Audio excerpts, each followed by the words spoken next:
কবিতা হঠাৎ মৃত্যু, লিখেছেন শিশির চন্দ্র। ধরুন একদিন যদি পট করে মরে যাই, না মরবই তা এমনটা বলছি না, বলছি ধরার কথা। আমাদের চারপাশে কত কিছুই তুড়ে বেড়ায়, কটাকেই বা আমরা ধরতে পারি। বেশিরভাগই চুপকি মেরে বেরিয়ে যায় আমাদের থাবা ফসকে। তাই বলছিলাম, ধরুন একদিন যদি মরে যাই পট করে, কতটা শোক নেমে আসতে পারে পরিবারে। শোক কি নাকি আঘাত, অবলম্বনহীন হওয়ার আঘাত, অর্থনৈতিক অসচ্ছলতার আঘাত। অফিসের সহকর্মীরা ভাববেন আজ হয়তো উনি এমনিই আসেননি, হয়তো শরীরটা একটু খারাপ হয়েছে, হয়তো বা ব্যাংকে যেতে হয়েছে কোনো জরুরি কাজে বা ছেলের স্কুলে। এরকম তো হাজারো ঝামেলা লেগেই থাকে প্রত্যেক সংসারে। আচ্ছা, আজ ওনাদের বিবাহবার্ষিকী নয় তো? তাই দুজনে মিলে হয়তো সিনেমা দেখতে গেছেন, লাঞ্চটাও সেরে নেবেন কোনো ভালো রেস্টুরেন্টে। না, ছেলের জন্মদিনও হতে পারে।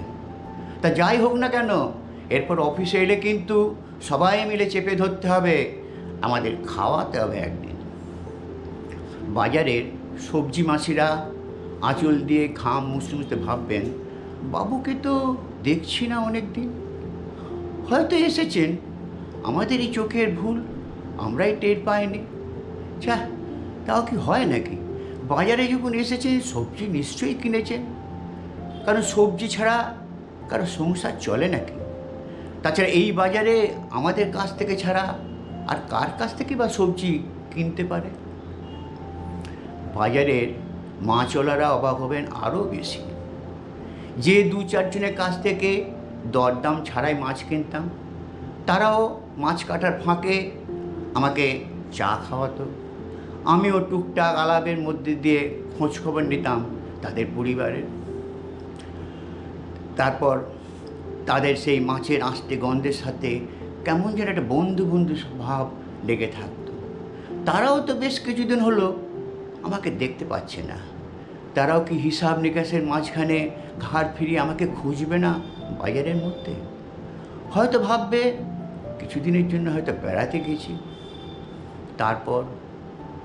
তারপর কোনো এক সাইকেলিকের দুপুরে বাড়ির মোবাইলে বেজে উঠবে সেই পরিচিত রিংটোন, দাঁড়িয়ে আছো তুমি আমার গানের ওপারে।